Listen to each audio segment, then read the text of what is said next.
Hello, everybody, and welcome to Planet FPL, the world where everything revolves around Fantasy Premier League. My name's Suj, And my name is James. and we're back this week with football at the end of the week. Having said that, with the events of the last 3 or 4 days, James, with COVID and injuries and chaos, I love a bit of chaos in FPL. There's literally no point in talking about this for a couple of days whilst things No, settle, really. no, it really isn't, because by the time we put out a podcast listing all the injuries and COVIDs, etc., it'd be someone else. No, We'd be exactly. missing someone. The number of people within the Twitter community that are talking about having to wildcard through 4 or 5 players suddenly disappearing from their teams. And we're not talking about your bench fodder. We're talking about the Sons and Salahs of the world and what have you. That let's be honest, we don't know what's confirmed, what's not, who's going to be out for how long, who's not. But it is a bit of chaos at the moment. At the time of recording, I'm aware of only 3 players that are definitely new as out for game week 9, which are Salah, Joe Gomez, and your boy Yarmolenko, who's not been starting anyway. Everyone else at the moment is just a doubt. Put your feet up, relax, wait till Friday. A couple of days, and as soon as it gets a little bit more concrete, we will come at you. The crazy thing is that obviously the advice in FPL is hold fire till we know what's happening, because all sorts of funny things can happen in international breaks. Price rises here, there, and everywhere. I saw Bruno Fernandes had a little cheeky price rise as well. I thought according to the official account, Carl Walker had a price rise last night to 6.1. Was it Walker Peters? Yeah, actually, Carl Walker had a price rise 12 days ago. The admin still hasn't deleted it. Right. There we go. We're not talking about that today. We've decided to come at you with a special podcast where we're tackling a slightly different issue. And every now and then we do talk about something that's wider football, not necessarily FPL related. And we've got a really interesting topic to cover today in homophobia in football. Still very much a taboo subject. Next Thursday on the 26th or something, the Rainbow Laces campaign's getting launched again for a couple of weeks. So you're going to hear conversation in the media on Sky Sports News, sports media outlets. It's going to come to the front again. That's part why I wanted to do this before that as well. We'd have a few of the patrons suggested in our Slack channel it would be a great subject to cover as well. And it's something that I think we've been wanting to get into for a long time. We've covered up most of the other ones. But I think it was important as well, because I think we realised that there's probably even a lot of people in even the FPL community that are gay and don't want it to be known, for example, or lesbian, and don't want to come out and speak about it. So we wanted to just have an open conversation, a little bit of history behind the subject as well. Obviously, we are currently without a well-known gay footballer in the Premier League. It feels like off the back of things like Black Lives Matter, that perception of footballers, etc., the way we treat them is beginning to change. It feels to me like it would be a good time for somebody to come out and be open about it and say, this is who I am now. But it's also not my place to tell someone to do that either, because I'm not gay, right? So who am I to say you should come out now? It's easier said than done. So just wanted to have an open conversation about the subject now, essentially. Yeah, I mean, you said that we don't have an openly gay Premier League footballer. We don't have an openly gay professional male footballer right now. Forget the Premier League, not in any of the divisions. And we've only ever had one in England, in Justin Fashanu, throughout all the years, which is now a story that dates back over 25 years ago. So to think in 25 years since he came out as gay, not a single player out of over 5,000 or so professional male footballers has felt comfortable enough to come out is a very, very sorry state of affairs. And that's what it's about, isn't it? Because none of us sit here think there is nobody that's gay out of those 5,000 footballers. There's not a chance. No. I reckon that there's a good chance that there's a gay footballer at every Premier League club, for example. It just doesn't add up that there could possibly be none out of 5,000. You put 5,000 males into a room just randomly, the chance of none of them being gay are very, very small. Yeah. Where should we start? Should we recap a little bit on the Justin Fashanu story I from think so so, long because ago? I think it does still obviously resonate and have an influence with a lot of modern footballers. Obviously, what happened to Fashanu is probably the fear that suddenly their life's gonna spiral into. I mean, the poor fellow ended up obviously killing himself, right? Mm. And there was a lot of mental health issues associated with it at the time. And I'd recommend anybody that wanted to really dig into the story. There are some really good YouTube documentaries and videos that go into detail. You're talking half an hour or 45 minutes, but he started his career in Norwich and got a big money move to Nottingham Forest. He was the first £1 million black footballer and a real up and coming star. That was openly gay. And I think from the stories and what have you, it was when he moved to Nottingham Forest. And remember, he's like early 20s, right? I think he was 20 or 21 when he moved Young, to Nottingham yeah. Forest. If you remember what you were like at 20 or 21, especially as somebody that was gay, he was probably still discovering what his life was about or coming. It's not something that's very commonplace. So you are discovering yourself. Maybe at the time they said that's when he discovered gay clubs and what have you. And he suffered from discrimination and prejudice within the dressing room from the manager as well. And that was the point at which his playing career also went off the rails a little bit. He didn't perform to the level that he was at. There is no doubt that what's going on in the dressing room would affect your ability on the pitch with something like this. Yeah. Your mental state, let's say, is what I'm referring to here. No doubt about it. And obviously what obviously ended up happening to Fashanu in the end was he ended up became a bit of a journeyman, ended up playing his career out in North America. Yep. I actually remember, true story. I went to Toronto because we had I had a great grandparent who lived out there, my mum's auntie. We was actually in Toronto in 1991, and Justin Fashanu was playing for Toronto.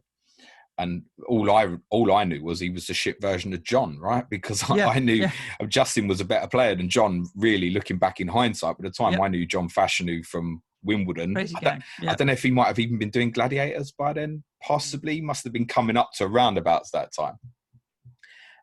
So Justin Fashanu was just the shit brother of John. And I remember being in a room, and there was lots of people in the room. I couldn't even tell you a name because I genuinely wouldn't have known. But Justin Fashanu missed a really, really easy chance, equivalent of an open goal. And fucking hell, did the abuse rain down on this guy?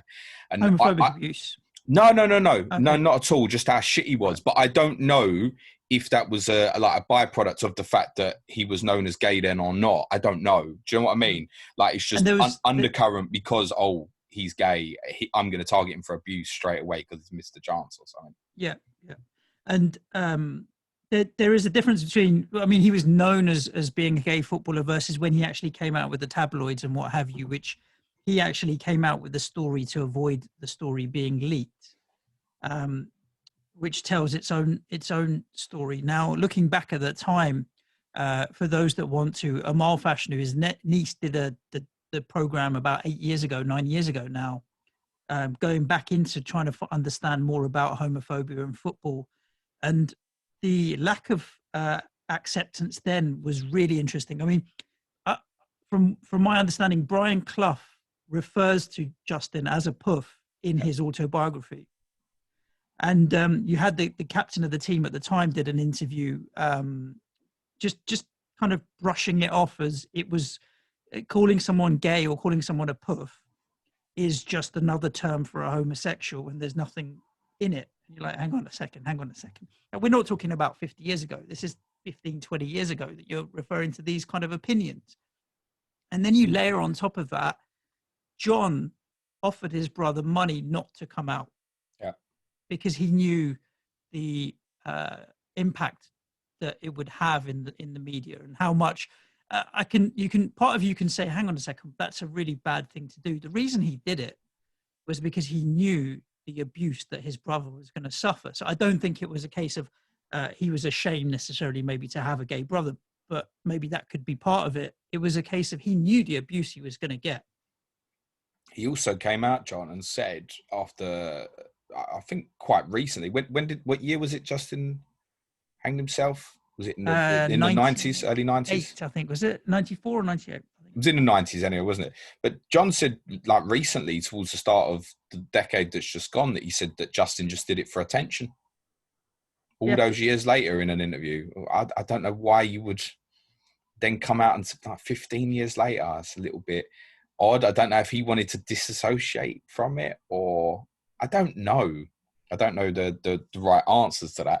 And it just adds weight to the whole taboo thing, in my opinion, that what you said in terms of Clough using terms like puff, etc., and you've seen those terms being used, and you're like, hang on a minute, it's 2020 now, it's not acceptable. And like what you said, it's this century that I think that book got released. It's like, wow, we're still going on with that. So you can understand for a long time and for many reasons why a gay footballer wouldn't want to come out and say, look, this is who I am. I guess the other part of the argument is, do they have to?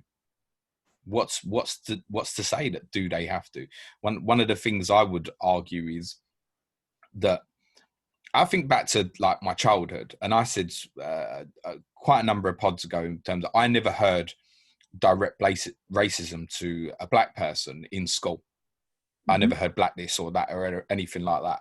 But terms like gay or puff or things like that were used as a throwaway term. Even if they weren't meant as necessarily hurtful, they were used as a throwaway term to demeanor someone, to belittle them, sure. right?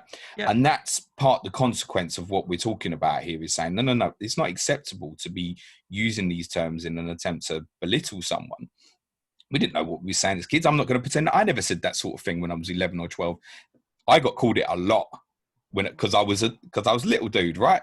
So it was easy for someone to try and be derogatory to me. I wasn't bothered. Couldn't care less. No. But I can understand how it comes across to people who are gay, who it's like they're constantly being belittled. And that's how the term's used. It's never particularly used as a throwaway comment, as something that's particularly complimentary to someone. No, I can't think of an example where I've heard that, right? But what you're saying there, do they have to come out? I don't, obviously, no one has to be open about anything they don't want to. From when you look at certain stories that we can touch on, and Gareth Thomas is a really good example, who came out, the Welsh rugby captain. He felt that up until that point, he had to live a lie. And people that can't be open about their sexuality feel like they have to put out a facade that it's not them.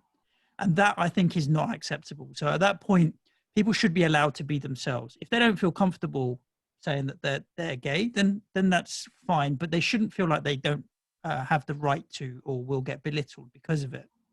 And it raises a really interesting question of, where does the homophobia come from that is stopping players feeling comfortable coming out? And you've got three areas that you can look at within the dressing room and the management. You can say, like, are other players going to accept a gay footballer? So many have come out and said they wouldn't have a problem with it. And we can look at the Gareth Thomas example. I mean, he was blown away by the support he received within the dressing room. I actually feel like that's probably one of the least places that you will receive abuse and discrimination, within the dressing room. But someone's got to bite the bullet. The second area is the media. There are certain areas of our press, the tabloids and what have you, that will be looking for scandal. Mason Greenwood articles over the weekend, right? And Marcus Rashford again. It's unbelievable. Like with Justin Fashanu as well. There were stories that came out that were proved to be made up or what have you, with him and MPs and that kind of thing. Someone's offered him money to come out and say something. That type of stuff will happen. Someone will pay someone else to say this and say that. It happens all the time with the tabloid media. And you can't trust them as far as you can throw them, in my opinion. And then the third area is obviously the terraces and the stands, and players getting abuse from the terraces and the stands. And when you put that trilogy together, the stands, I don't think you can trust fans to not be homophobic and not give abuse at all. So two of the three areas, the fans and the media would be very difficult, would make life very difficult for certain players if they were to come out, in my opinion. Let's break each of them down then. So the first point being dressing room. Mm-hmm. So interesting. Do you think culture in a rugby dressing room is different to a football dressing room? I would suggest yes. Rugby is far more of a gentlemanly sport, isn't it? Although obviously these guys are tougher and it's more physical, etc. Think of even the way they respect the referee. Referees allowed to be mic'd up. Yeah. The type of people that go to rugby matches. Yep. Perhaps less so in, say, rugby league, but in rugby union, you don't get so many chanting as such as you get in football. When England play, it's obviously swing low, and for the other nations, etc., etc. Yeah. But you don't get I don't know. You get a lot the of referee's a noise, wanker or anything like that, right? Waves of cheering with the action. I think it's quite a fast-paced game, so there's a lot more oohing and ahhing with rugby. But you're right in terms of it's a much more gentlemanly, in that kind of stereotypical way, for sure. I don't know if it's fair to throw this into the equation, but they're not Billy Big Bollocks because the money's not. We're not talking about millionaires that are driving into the training ground in Porsches and Ferraris. They're just like your top paid rugby union player, maybe getting 250 grand a year, 300 grand a year for his club contract. Forget endorsements and all that kind of stuff. Different gravy. So you don't have the same Billy Big Bollocks attitude that maybe you do with some of the players within football. Yeah, for sure. Perhaps the uncomfortableness, though. So I can't remember who it was, but I read someone, I don't even think it was a British person, it was an overseas opinion, that you wouldn't let a male go into a female dressing room. Why would you let a gay be in a male dressing room?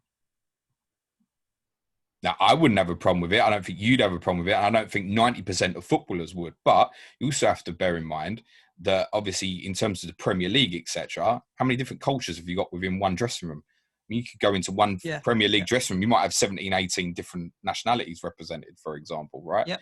And some of them are going to hold some beliefs that are perhaps quite outdated, shall we say? Yeah, no doubt. No doubt. I mean, when we come back to trying to think about a solution, I mean, education's a massive part of it. But then why is that argument, like we've talked about how open female footballers are if they're gay, lesbian footballers. Yeah. It's all right for them to be in the same dressing room with each other. It's like, I understand this male-female distinction of not having men in a female dressing room. I completely, totally understand, and vice versa. But you're working off the assumption that if there's a gay guy in the dressing room, he's perving on everyone. Is that the assumption that you're making? That just because he's not gay, me. Stop saying you, James. I'm saying in the hypothetical, right?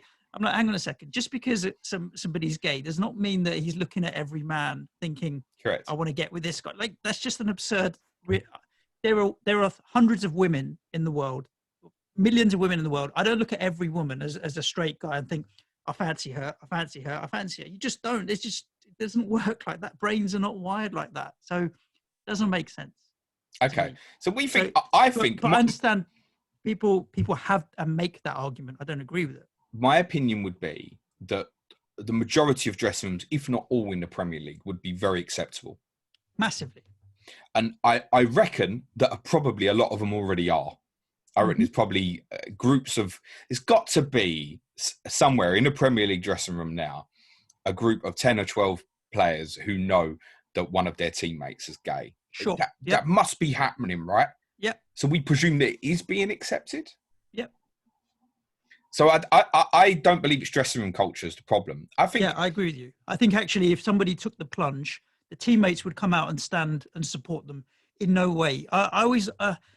Raheem Sterling does the Gillette adverts, and he comes out with the little kid, and the sentence that he uses in that Gillette advert is, "We stand against all forms of discrimination." Now, it's very easy to look at that advert because he's got a young black kid with him, and he himself is black, and he's pushing the BLM matter. He stands against all forms of discrimination.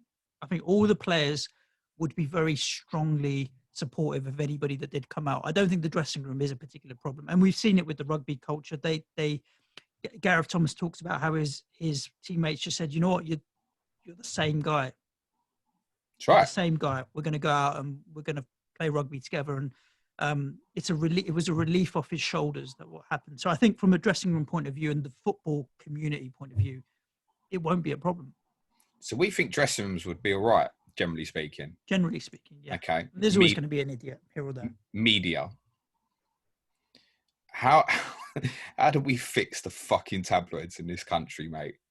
And everything, to be honest, it's gone from being discriminatory to just everything is an undertone now, right? To the point that like Phil Foden and Mason Greenwood can do exactly the same thing and they'll have a different headline. And we know that. And the people keep screaming about it, and yet there was still another one about Marcus Rashford and the amount of homes he's bought at the weekend, like it matters. Gives a shit what he does with his money. Mm. Would that be the case if we had a gay footballer? You could see it now, couldn't you? Gay footballer buys 2 million mansion or something. Yeah. Why does that fucking what's matter? the relevance of exactly his sexuality in that headline? It's a joke. We have to keep calling it out. Simple as that. We have to just keep calling it out. And some will care and some won't. You'll get the gutter press that will carry on. You'll get these tabloid websites that will carry on. We have to stop reading it. We have to educate people, and we have to keep calling it out. I think TV would be fine in this country. Oh, cool. Yeah. I mean, would be very supportive. Yeah. Obviously, you don't get a lot of niche TV channels that have successful numbers. I mean, YouTube channels maybe, but again, they can get censored through YouTube kind of calling out that kind of stuff or getting it reported.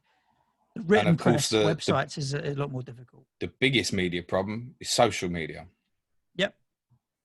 So we've still seen, since the Black Lives Matter initiative, we saw particularly Wilfried Zaha, I think before he played at Manchester United in game week 2, and I'm not saying it's connected to Manchester United in any way, was getting horrendous abuse again, certainly before one game this season.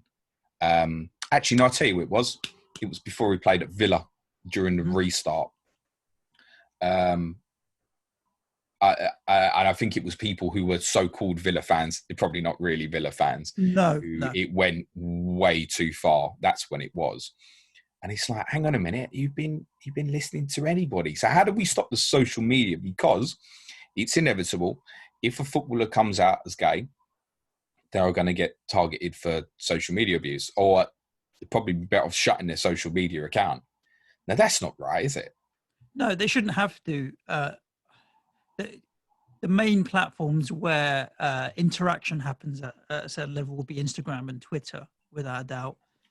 Twitter are getting better and better at blocking and reporting and trying to, whereas in the 2 or 3 years ago, it was very much a case of not our job, mate, freedom of speech, mate. People can say what they like, and if you don't like it, block it or unfollow. They are starting to introduce a lot more. I mean, just look at how they're censoring President Trump. If it's factually incorrect, we're going to point out that it's factually incorrect. If it's inappropriate or discriminatory, we're going to take it down or point out that it's discriminatory. And I think the platforms we have to just keep putting pressure. They will keep getting better. It just won't happen quickly. But again, the more it gets called out, the better. Do you have a problem with having to use your ID for social media? No. This no is beginning problem at all. This is beginning to feel You're like not going to do anything wrong. Exactly. What does it matter? Yeah. This feels like the solution to me. I know a lot of people are like, oh, privacy and all that kind of thing. I get that. Then don't use it. Mm-hmm. Start again. If you want to use it, you've got to have verification for ID, I think. Doesn't that then stop it? Quite simply, just eradicates social media abuse. And then if someone does it, they're off. It definitely will reduce it. I don't think it'll eradicate it. People will start fake profiles, get fake IDs, all that kind of stuff. It will never negate it completely, but I do think it does reduce it significantly. And people will think, oh, I can't be bothered here, and move it on. You agree. But I think we've got to make a more welcoming platform for people. I mean, we're referring specifically mainly to Twitter because it's what we use most, right? And that's where a lot of the interaction happens. Every day. Well. Every day there's something that's racist or prejudiced in some way against someone. Every single day. Yeah. I don't think it would be any more than... So put it this way. I don't think there would be more homophobic abuse for someone that came out as gay than racist abuse for someone that's black. It's just piling into the cesspit of it. I don't think people will be like, oh, okay, let's target the homophobic abuse more than we're targeting the racist abuse. Idiots are idiots, regardless. I think it's just you're just giving another thing for people to be idiots about rival fans of clubs and whatever else. And terraces, you think it'd still be a problem? Chanting on the terraces? Yeah. This is one where I'd like to phone a friend in FPL Seagull and ask Sam at Brighton, because they're a club that get a lot of abuse. If you refer back to, I mean, this is 8 years ago, when Brighton were in the Championship and the Amal Fashnu documentary, they had the Leeds fans went across there as a match. I'm not saying this is Leeds fans, but that was the game that they were looking at. And they were chanting homophobic stuff pretty much within 5 minutes into the game. Now, the chant was, we can see you holding hands, to the Brighton fans, right? So on that same show, Matt Lucas was on that show. And he's a well-known, he's come out as a comedian and he's openly homosexual. Fun fact about Matt Lucas, went to the same school as me. So whenever I was at school, whenever there's like summer fates and all the rest of it, they used to get Lucas. So that's why you didn't support Arsenal. He's a diehard Gooner, isn't he? He is. But his opinion was that there's banter and there's abuse. And you're never going to get rid of banter. And if you try and get rid of banter, it's going to be very difficult. And he said that he thought the chant, we can see you holding hands, is okay. It's funny. You've got to take it in jest, and it's funny, and there's a little bit of thought into it, and it's humor. Fine. I personally don't agree. I just think you've got to take to start with, you've got to take a zero tolerance approach to it. I don't want to throw Spurs under the bus, but there was talk about the Sol Campbell chants. Now, the club, to their credit, did very well to get rid of that, right? And so I think we have to take a zero tolerance approach to the terraces, but I think it will be very hard. The problem with zero tolerance is like when I explained to you before about the 3 people who got arrested for the Y word. There was 20,000 people using it, right? I mean, I don't know, you pick out 3 people. Yeah. And the case you speak of was a game at Portsmouth. I'm happy to say that I wasn't there, where 8 people were identified, I think. And that was a bad chant. But there would have been a lot more than 8 using it, I can tell you, because at that time, and it's going back to, minority. I'm not defending it in any way. It is going back 10, 12 years. And a lot of people were using it, right? So do you think, because even this documentary that Amal did was 10 years ago or 8 years ago, something like that. Do you think we've moved on from then to now? Yeah, I feel what we have with these. We talked about how the big stadiums. Well, I've been to Brighton. I'm glad that you brought Brighton up, because they're obviously, it's kind of considered gay capital of England, isn't it? It's where they have the biggest pride. Is it every August? Is it? It's the biggest pride celebration in the UK. And so Brighton gets a stigma. It dates all the way back to, I think, people going out to sea and whatnots, doesn't it? That a lot of people ended up living in Brighton, and it stayed. And now it's well known, and it's okay that it's basically the gay capital of the UK, basically. I mean, it should be celebrated that there's a city that accepts is so tolerant. But I've been to the Amex twice. The first time I went was the first game ever at the Amex in the pre-season friendly. And at the time, Brighton were either Championship or League One. I can't remember. Okay. But we weren't allowed, because it was first game, there was, we were only allowed like 1,200 in when the allocation's like 3,000. I remember, I didn't know this after. I was like, where the fuck is our fans, right? But that was on safety grounds, first test event and all that kind of thing. And that day, there was loads all through the game. Does your boyfriend know you're here and all that kind of all thing, that stuff, right? When I went again in 2018, now I don't know if it's any difference, the fact that it was full stadium TV. It was 5:30 on a Saturday, so it was TV cameras and that as well, and it was pissing down with rain and fucking horrible. I never heard nothing. Genuinely didn't hear anything. And I'm not saying there was nothing. I'm telling you that on that occasion, going from 2011, I think the opening was, to 2018, there was definitely a shift. It shifted over that time. And I would say, generally speaking, my experience of chanting at football stadiums that I'd experienced, like how often did Sol Campbell's name chanted, for example, started to die off a lot more between 2011 and 2018. Yeah. Because people started knowing, I mean, particularly for Spurs fans, after the Portsmouth thing and the Y word, people obviously around about 2008 to 2000, and when was the Y word? Would have been 2010 to 2011.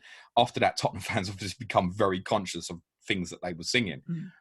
But to say, does your boyfriend know you're here, to a Brighton fan was, oh, that line's still okay. Do you know what I mean? Yeah, borderline of banter, which is what Matt Lucas referred and to. I'm Honestly, not saying by that it is okay, not at all. My opinion's the same as yours. Yeah, it is a very difficult one, but I think to make it easy, you take the approach that, because a lot of Brighton fans will turn around and be like, you know what, we give it back to them and whatever else. Probably more the point for Brighton fans is probably how they get welcomed when they go away from home. Sure. Just the taboo of, the gays are here, for example. Now, obviously, Brighton do have a gay following, like every other Premier League club at the moment, by the way. If you look at all around the stadiums at the moment, many of them you'll see the coloured flags on, the petitioning that's going over the seats and stuff at the moment. Yeah. You'll see that a lot. So every club has got, is it LGBT or LBGT? I always say it the wrong way. LGBTQ. Thank you, Suj. I always say it the wrong way around. Has got fans like that, but Brighton has obviously had the stigma for a long time because of Brighton as a place. So, but it doesn't mean that you have to put up with it. As a heterosexual fan, how do you feel hearing that every week? You think, hell, again? I mean, I've not heard any, and to be fair, like I only had season tickets for a couple of years at Upton Park, and most recently it's been London Stadium. I haven't heard any homophobic chants at all, really. I don't think I can pinpoint any. Like you'd hear body shaming, you fat bastard, and that kind of stuff, but not homophobic stuff. So but that's kind of my point. I've always said I personally have never experienced and seen someone specifically be racist to a black person. I used to sit every week amongst people singing that song about Sol Campbell.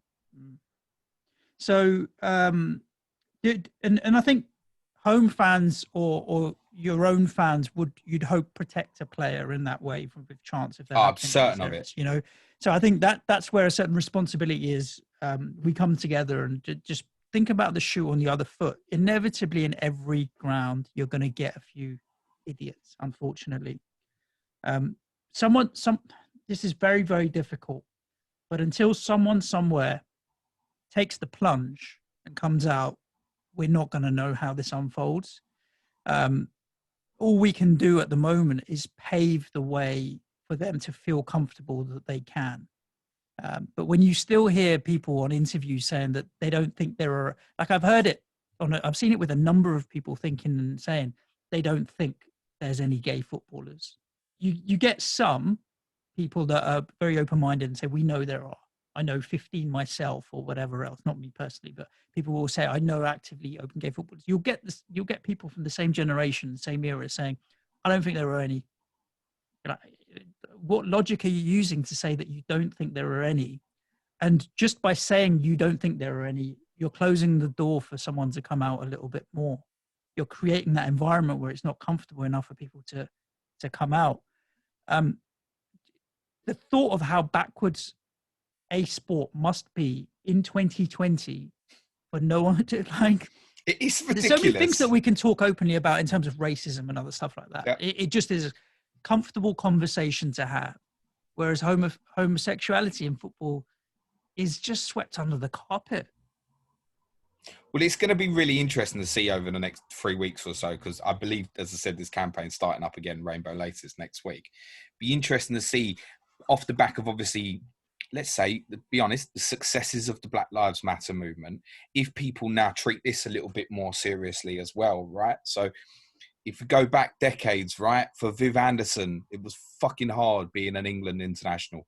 For John Barnes, it was fucking hard being an England international.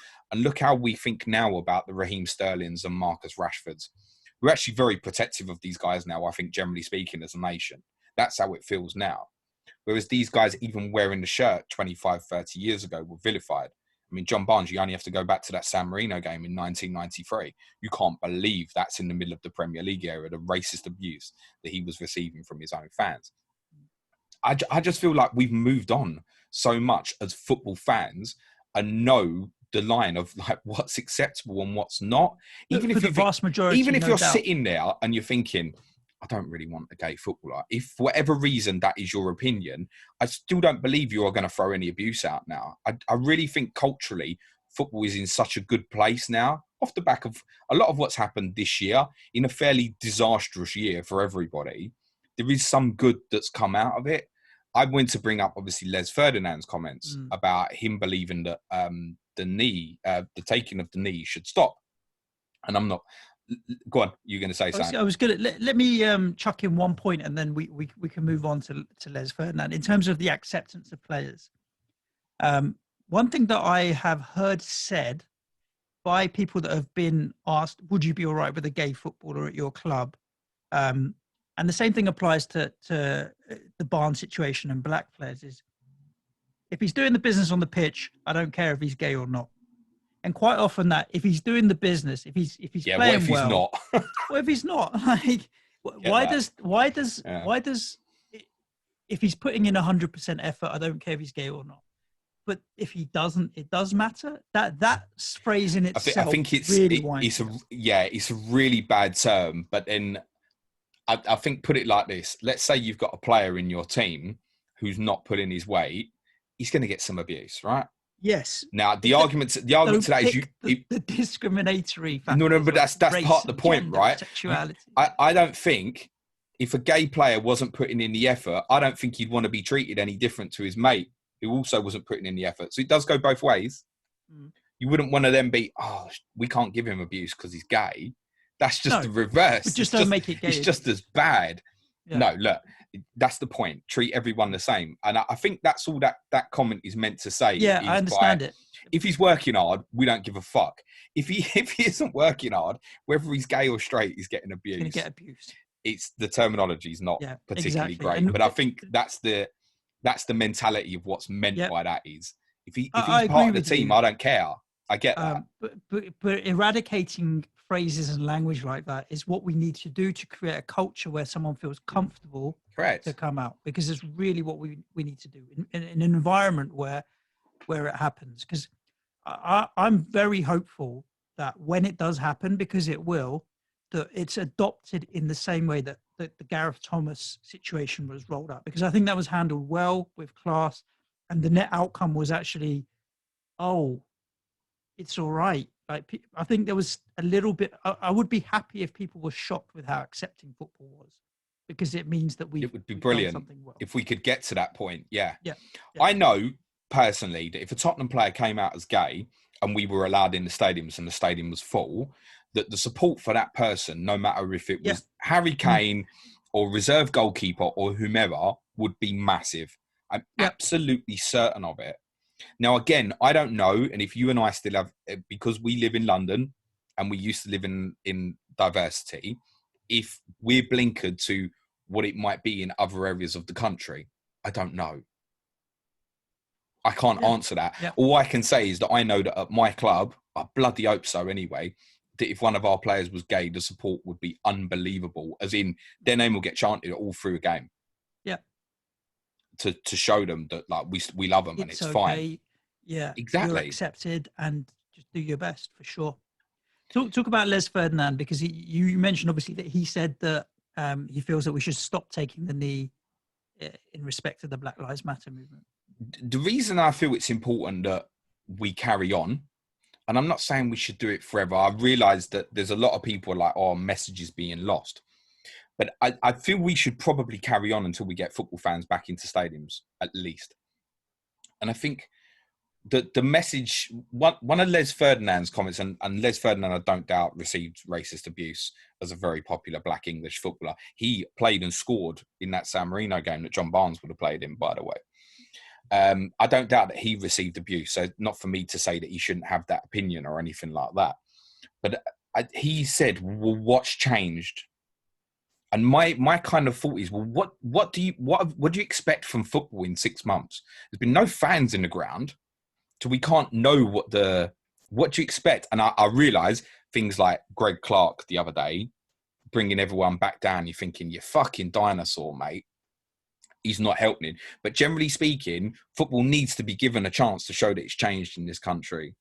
And no football fan has had the chance to show that yet. Not in a football stadium anyway. I feel the biggest thing is that to eradicate things like racism in football/society, and football can only take care of football, but football has power, right, in terms of its influence over, I think, particularly children. Children are aware that this is going on every single game, and they know why people are taking the knee now. I at least hope that the majority of parents for their kids who are old enough to be asking the question are explaining to their kids why it's happening. You can't change. We did a Patreon pod on last Wednesday about the issues in when Ireland and England had the game abandoned in 1995. And now I said to you that some of those people who caused trouble that night will probably still feel the same now, 25 years on. There are some people you can't change. What we can do is affect the next generation. Now, to reflect that onto what we're talking about today, what I would say is to go back to what I said to you in school. Who is the influence for these kids?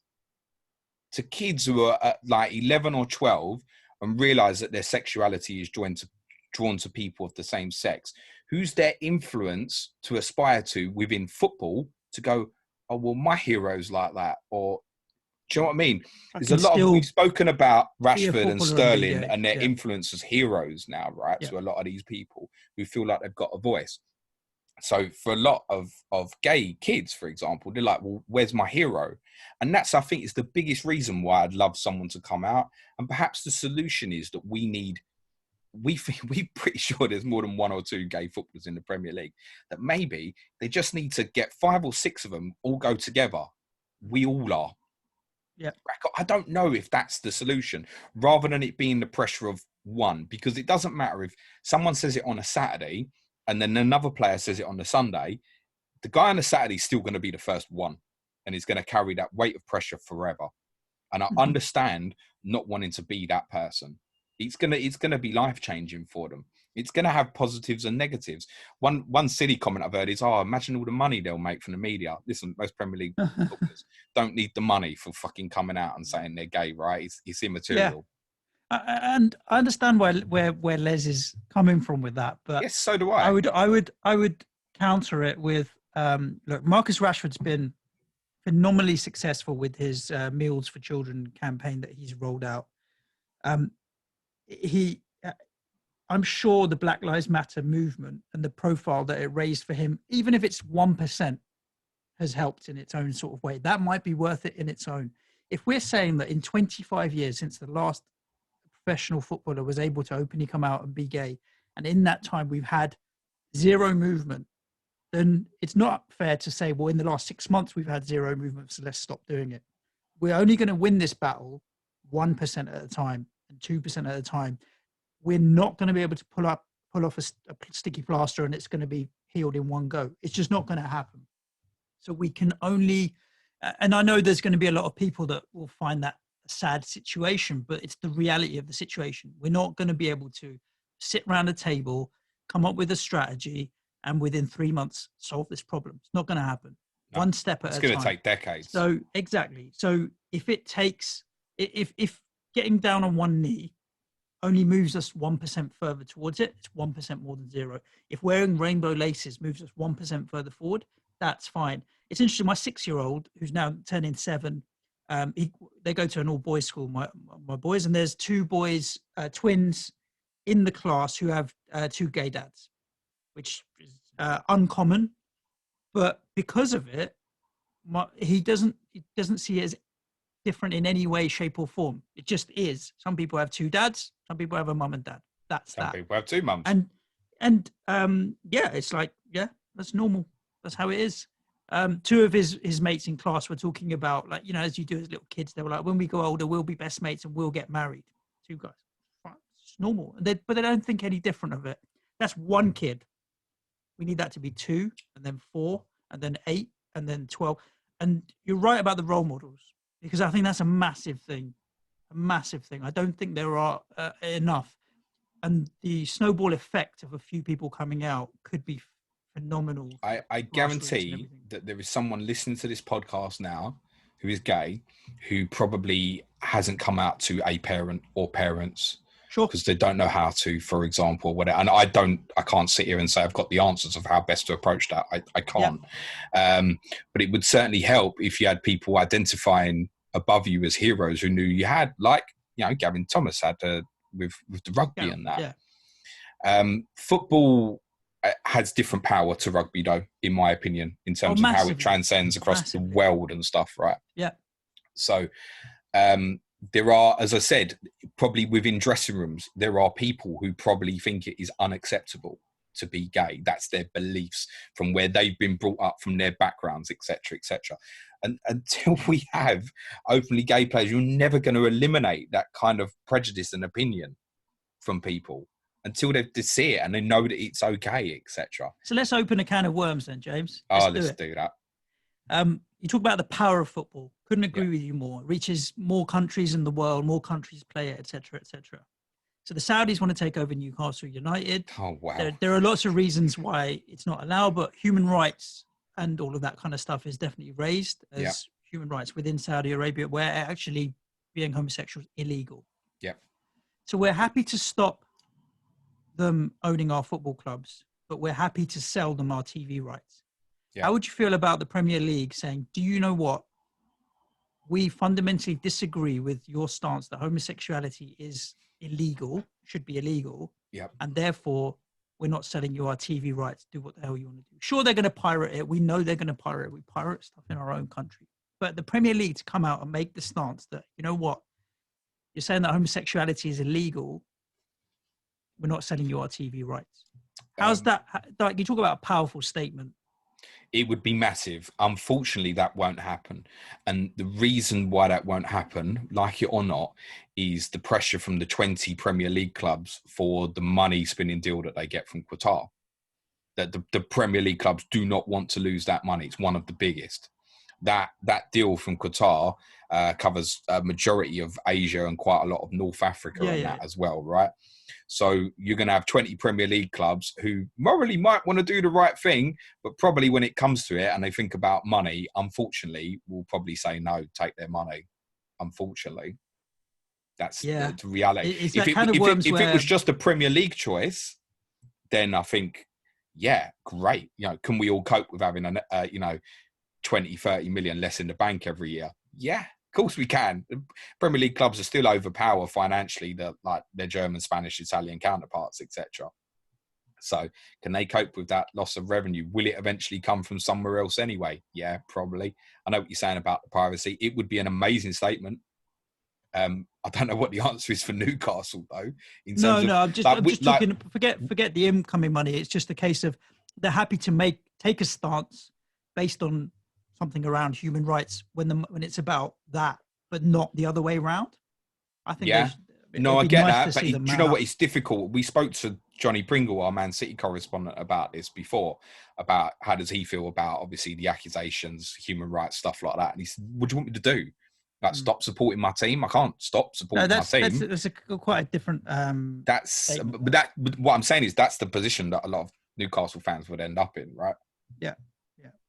Interesting discussion there, James. I think we've covered a lot of ground. Obviously, we were never going to be able to solve the problem in 45 minutes, but at least plant some seeds of thought for people to think about within their own clubs and their own following of football. Definitely go away and have a look on YouTube at some of the stories from the 90s with Justin Fashanu and the Amal Fashanu documentary that she did with the BBC as well, which was very, very interesting. And of course, show your support for the Rainbow Laces campaign, which kicks off next week, as James has mentioned, and do what you can, because we want to eradicate all forms. I tell you what, it's not easy to find information about it, actually. At the moment, if you go on the Premier League's website, their advertisement for it is the dates for last season. Now, that sort of shit's got to change, right? I had to do some digging to find the dates on this. That's incredible. That's okay. Everybody that's listening to the pod at the Premier League and just ask them why that is. At time of recording, they'll probably all go and go, James, it's there actually now. I mean, should be. Yeah. If that's the case, then that's just pissed me off a little bit more. We are going to keep fighting against all forms of discrimination in football, and so we should. And if we all keep taking one step forward, then you never know by the time my grandkids are watching football, it'll be a very different place. There we go, James. Do you want to give the listeners a rundown of what we have for them for the rest of the week? Yeah, shall do. People's poll vote is now live. Be up to around about 8 p.m. UK time today. We're going to focus on one of the clubs that we probably don't focus on quite as much. Be Crystal Palace, Newcastle, Sheffield United. All three have interesting fixture turns coming up. You can choose which one we have a little focus on. We'll focus that on both FPL and non-FPL as a football subject tomorrow. Wednesday's Sky. Thursday's Clash of the Correspondents. Ricky Saunders and Johnny Pringle. Tottenham v Man City ahead of the big fixture swing for both clubs. Friday, I'll be streaming, probably 1ish in the afternoon. I'll have my deadline stream 10 a.m. Saturday morning as well. We've got a podcast for patrons every midweek day this week as well. And just obviously just to add from me as well, he obviously said it on the podcast we did on mental health. The same still applies now as well. DMs are open, guys. So if you're affected by anything today, if you want to speak out, if you're in a position where you don't know how to approach things or start things, I might not have the answers, but I'm happy to listen. I'm here and I'm open for everybody. There we go. Fantastic. Thank you for all of that, James. As you mentioned, obviously, Patreon podcast each and every day of the week. If you want to support the show from as little as £3 a month, you can head over to patreon.com/planetfpl. It's how we keep going. It's how we get 10 shows a week out. And we do appreciate all the support that we get from over 300 patrons now, James. So really happy to have them all on board. There's also a really vibrant Slack channel where people are interacting, talking about their teams, talking about FPL, non-FPL, Champman, Sky, so on and so on. So do join us over there. Other than that, it just leaves me to say stay safe. There was a tongue twister for you, James. Spit it out. Of this lockdown. Like you haven't already said it. How many times before? Yeah, I just hope everybody is staying safe wherever you may be. Ciao for now. Thanks, everyone. Cue music, please, man child.